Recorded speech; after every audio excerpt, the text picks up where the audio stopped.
Thank you everyone for coming. It's great to see so many old friends. My 7th grade home ec teacher is here. Didn't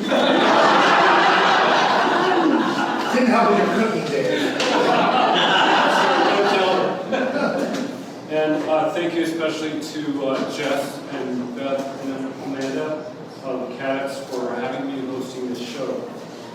I'd like to also thank my very dear friend Karen Lundeen for encouraging me to do this show here.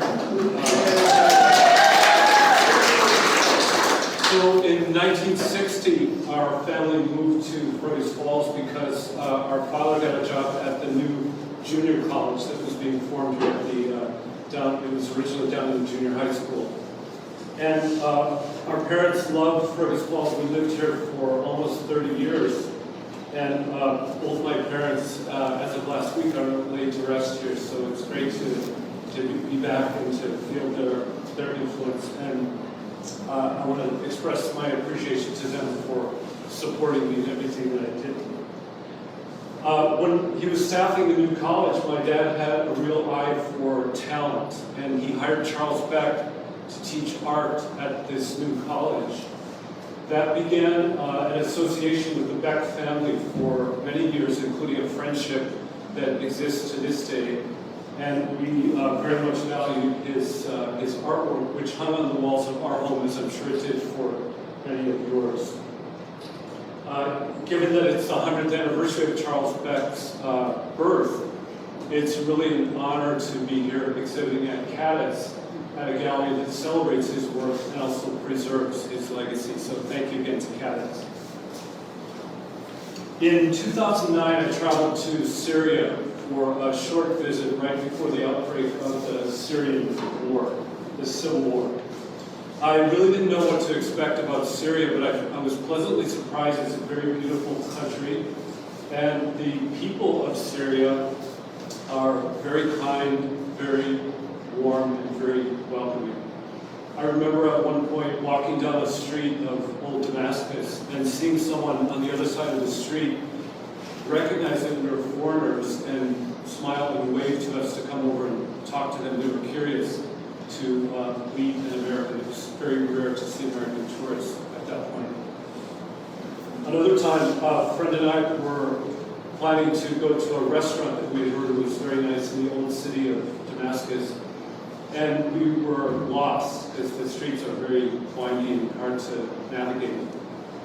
We asked a Syrian person for directions, and they very kindly gave us directions to the restaurant, pointed us along our way, and a few minutes later, we got lost again.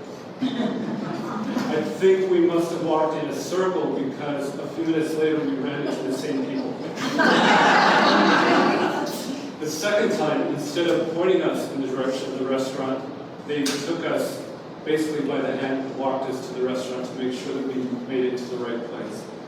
That was, at the time, I thought extraordinary hospitality. Later I learned, though, that that is basically very typical of Syrian hospitality. Later on a trip to Lebanon in 2009, I met the first group of Syrian refugees that I remember meeting. This was along the Corniche in Beirut near the seaside Mediterranean walkway. They very kindly allowed me to take their picture, and this picture was from the very first meeting of Syrian refugees. I didn't think much of it at the time, but later I realized these people were probably refugees from the war that had just started. The Corniche walkway, just to kind of set the scene for this, is a beautiful place along the Mediterranean. People go there to swim, to bicycle, to walk along the sea, to have a picnic with their family, and it's especially very popular at sunset when people go to stroll to watch the sunset over the ocean and eat an ice cream cone. On subsequent trips to Lebanon, I was meeting more and more of these Syrian refugees as the war was getting worse, was heating up, and they were pouring into Lebanon for safety and security. I began shooting more pictures, some of the ones that you see on the rest of the exhibit, during that period and shot them over about a 10-year period on about 10 trips to Beirut. One of my heroes in photography is Bruce Davidson, who's a magnum photographer. I saw Bruce Davidson speak at the New York Public Library some years ago. And when he was asked for advice that he could give to a young photographer, he said, "You should go back." And by go back, what he meant was, don't just shoot and run, but stay and get immersed in the lives of your subjects. Really get to know them, and you'll make work that's more interesting and more meaningful. I tried to follow Bruce's advice on that following 10 years on these subsequent trips by getting to know some of these people, some of whom became good friends, and some of whom I would literally run into on subsequent trips. I had this idea as I saw these refugees that they were, although they were fleeing from these terrible circumstances, they were enjoying what I came to call moments of refuge. And so the title of the project is Syrian Refuge. Lebanon took in over 1 million Syrian refugees during the course of the war to date. Lebanon has a population of only 3 million people, so on a per capita basis, I think Lebanon probably has more refugees than any other country in the world. Lebanon also has a long history with refugees that they took in Palestinians after the creation of Israel in 1948. The Palestinian people in Lebanon live sort of in a perpetual limbo state. They're not really full citizens and they don't have full rights. So Lebanon is very generous, but the truth is, having so many new refugees in a country that's that small in such a short period of time did cause social problems for Lebanon, including that there were not additional housing units built for these people, so the rents went up. And the Syrian people were willing to work for very low wages, so wages went down. The truth is the tension caused by so many refugees never really got resolved in Lebanon. But Lebanon in recent years has been encouraging these refugees to go back to Syria. Although these pictures are shot in a very beautiful place and they are showing people in happy moments, having fun and doing things that we might take for granted, behind every one of these pictures there's a story, and oftentimes these stories are heartbreaking. On the back wall you'll see a picture of Mohammed and Hiba. They're also pictured in the front window. Hiba lost her family to ISIS. They were killed by ISIS, and she witnessed this. She suffers from traumatic stress as a result of this experience, understandably. Her therapist recommended that her husband Mohammed bring her down to the waterfront because the water is very soothing and would help with her recovery. So I met them on a bench overlooking the ocean as they were looking out to the sea. A happy footnote to that story is that since I met them 3 years ago, they've now had 2 children of their own. So hopefully that would also help with Hiba's recovery. My friend Mazen, who's pictured here, lives with his wife and 2 beautiful daughters in Beirut. When Mazen had to flee from Syria for safety, he could not go overland because it wasn't safe. Couldn't go on the roadways. He walked over the mountains to get from Syria to Lebanon. Those mountains are high enough that they have snow in the winter, so it's a very, very difficult journey. The last one I wanted to highlight is the one on the far right here. I call him the Olympic diver. I met him on a highway overpass, diving into the Mediterranean from the highway overpass through the rocks and past the concrete outcroppings. He dove over and over throughout the day. He's an incredible diver and swimmer. Then he would climb up on the rocks, back up to the top, and do it again. I met him. He was also a real ham. He loved having his picture taken, so I have lots of pictures with him, but that's the one I chose to put in the show. Eventually, he needed a break, so he sat down in the middle of the corniche.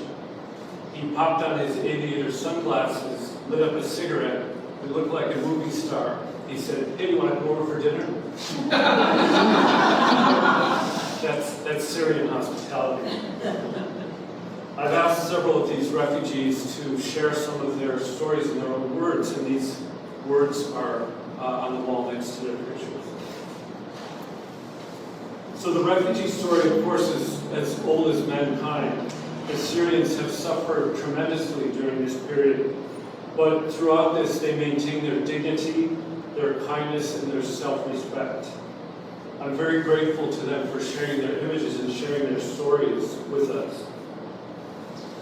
Yesterday, I told Mazen that we'd be meeting here tonight to open this exhibit, and Mazen asked if he could send a few words to pass along to you.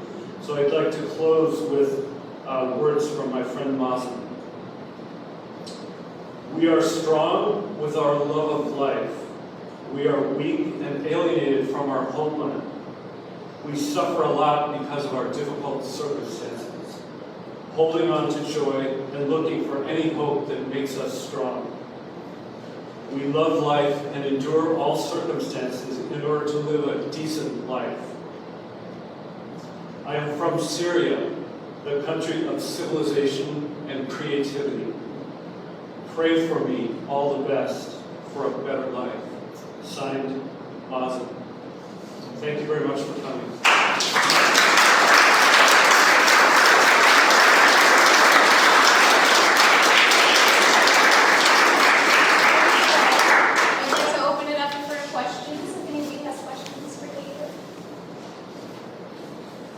I'm wondering the reason for this particular location. I mean, it's sort of obvious, but I know you've gone to other locations. What drew you to this location? Was it a vacation and you just happened to take pictures, or what's your motivation? Yes, so it's a beautiful spot that is great for vacationing, and it's sort of a hub for Lebanese social life. A lot of people from, I don't think I mentioned this, it's a gathering place for people from all walks of life, rich and poor and young and old. So it's sort of a central hub, especially for social life in Lebanon. So if you go there as a tourist, which I did first, it's one place you would probably go to. And then I started meeting these people and started getting into this idea that this could be a project. So the draw of it is clear to us as tourists, but also to the Syrian people. So I know you go to some, because you've been to Cuba, I know that I've seen your beautiful photographs from Cuba. I'm just, it's an interesting place to go as a tourist, and that's really incredible. I just want to say that. Thank you. Thank you. Lebanon has a long history of being a good place for tourism, but of course they had their own civil war for about 20 years. And so it was known at one point as the Paris of the Middle East. So people would come from all over. It was once a French protectorate, so a lot of European people like to go there as well. David, a lot of pictures you take, people aren't aware that you're taking pictures, but more are aware that you're taking pictures. So what's your process for getting to know people and getting comfortable enough so that they'll allow you to take their pictures? Hi, can I take your picture? Really that fast? Sometimes it's that fast. Usually, I like to try to meet someone and connect with them a little bit, because I think that kind of breaks down some of the barriers. I have to say, Syrian people, of all the people that I've photographed around the world in different countries, are some of the easiest to get to pose because they're very welcoming, they're very kind of low-key and sweet. And I was telling this to someone earlier, I don't remember a Syrian ever saying no. It's honestly harder with women because they're very conservative and very shy, but they're generally very receptive to having their pictures taken. If I can form a bond with them that lasts for years, as I have with a number of these people, then it gets even better because, as Bruce said, go back and you can get like an even deeper and greater understanding of them, which I think makes better pictures. I was gonna ask about the women because it's obviously mostly men and boys in the pictures. Is there a disproportionate amount of men on the beach where the women come and they're just not receptive to having their pictures taken? Like in other countries, Afghanistan, Pakistan, Saudi Arabia. The answer to both your questions is yes. There's a difference between the sexes in terms of how public they are, how receptive they are, and most often you'll see women are with families or with their husband or with their children. Oftentimes you'll see them, the men and boys are on their own. It's just a difference of the way they pursue things. Do you share the finished product periodically? Yes. That's another thing. I keep dropping his name, but it's my friend, Bruce David. Bruce is very humanistic, and one of the things that he also taught me, because I was able to show him his work, is share the pictures with the subjects. As part of his sort of humanistic approach, he believes that once you're connected, photographer and subject, it's really important to keep that connection by sharing the picture. They've shared their image with you. They've shared their time with you, so you share the picture with them. On each trip that you make, how long were you there each time? Usually a week or two. Sometimes as much as 3 weeks, but I try to go at different times of the year to see sort of different scenes and people in different situations, but generally 1 to 3 weeks. How does a project like this fit into your overall career path or profession as a photographer? Like how do you, what do you do in your normal life, and then how does a project like this take hold? So I find once I get into something, then I want to go really, really deeply into it. And it's kismet. It's meeting some Syrian people just one time, and suddenly a new path opens up. So once I got into this project, then I just kept going with it, and kept going and kept going. I basically couldn't stop. I wanted to get it to the point where I thought it would make a cohesive body of work, which took 10 years. So I think for future projects, I'll probably do something similar. I'll search for something that resonates with me, whether it's related to this or might be completely different, and it's sort of set off a new path. My friend Tina, who works in the art world, she sort of sums it up by saying, you just sort of do your thing, and you kind of filter out all the noise from anything else and just go on your path. So for this period, this was my path.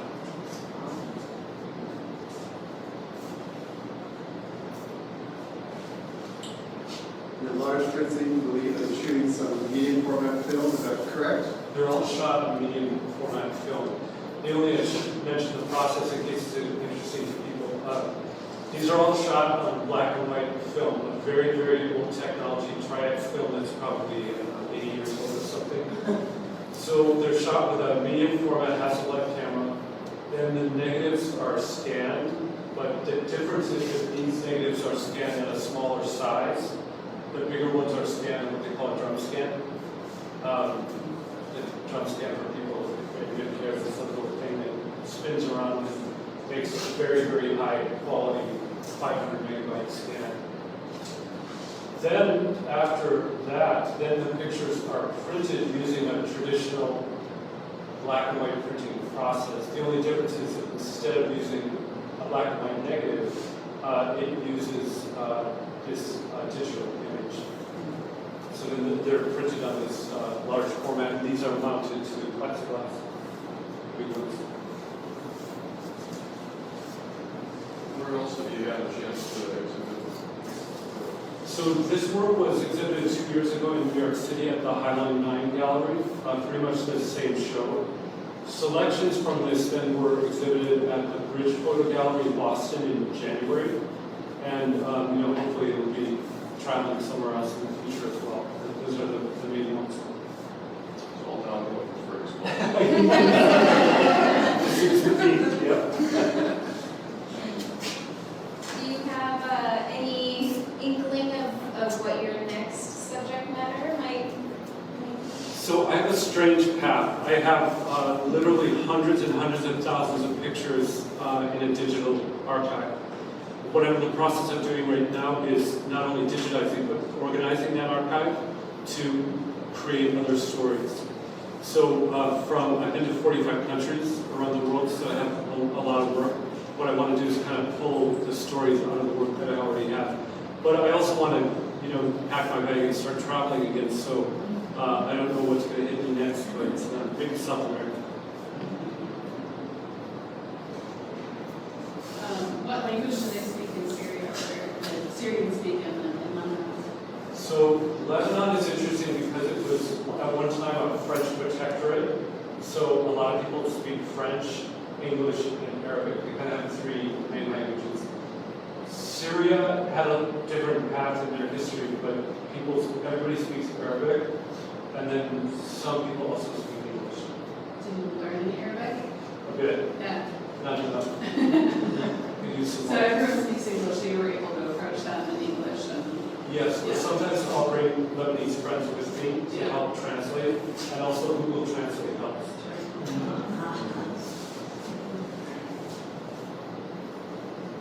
So over the time you were there, did you see improvement in just being a refugee in a different place? I mean, the lives of these folks overall? No, unfortunately, I did not. The number of refugees increased every year. There were more and more and more every year. Conditions were tough at the beginning, and they were tough in the subsequent years.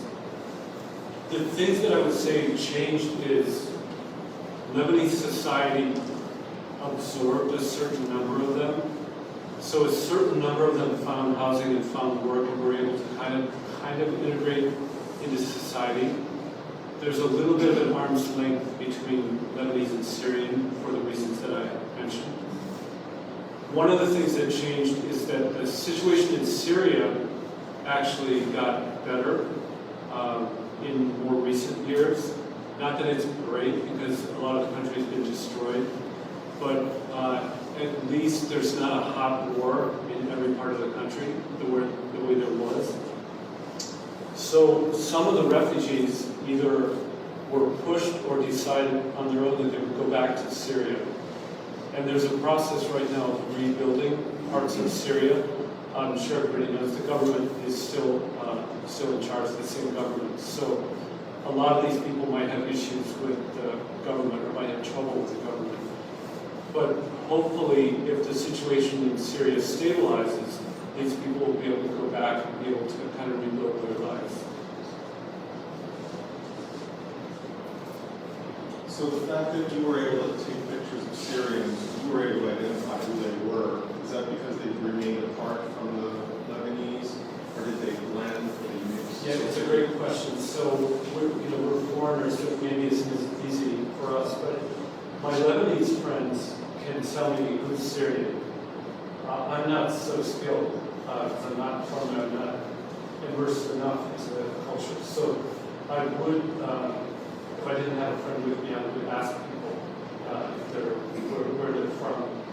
And what I was finding, as I mentioned, over time, as more and more people came, the bulk of the people that I was seeing on the Corniche were Syrian.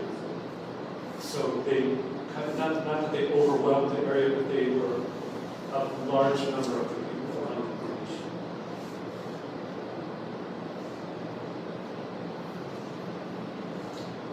The Syrian refugees, were they from all over Syria, or was there a place in particular that they came from Syria? Yeah, that's a great question. So the question is, where did the Syrian refugees come from that I was meeting? They came from all over Syria. Maz and some of his friends came from this town called Dara, which is very famous because Dara is the place where the Syrian uprising began. in 2009. That's the place, I don't know if you remember this story, but the children of some children in the town painted some anti-government graffiti, and the government came and arrested them and actually killed some of them, which caused an uprising in Dara. And so Dara was basically the start of the whole Syrian conflict. But to answer your question, they came from all over the country, from Aleppo, from Damascus, from Mohammed and Hiba are from Deir ez-Zor, which is the eastern part of the country. So really a cross-section from many different places.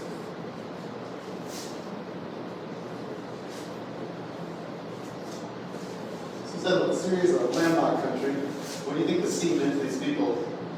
Did they gather there as a gathering spot? What did they, what did that mean?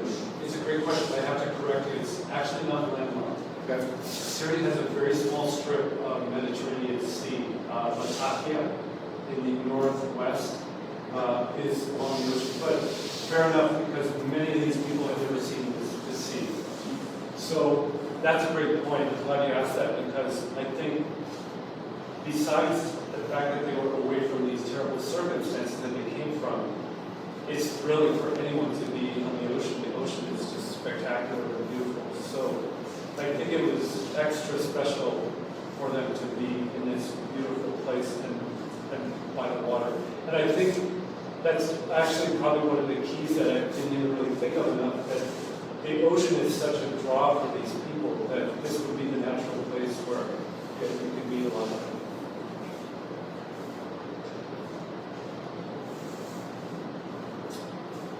Any other questions? Thanks again for coming. Thank you.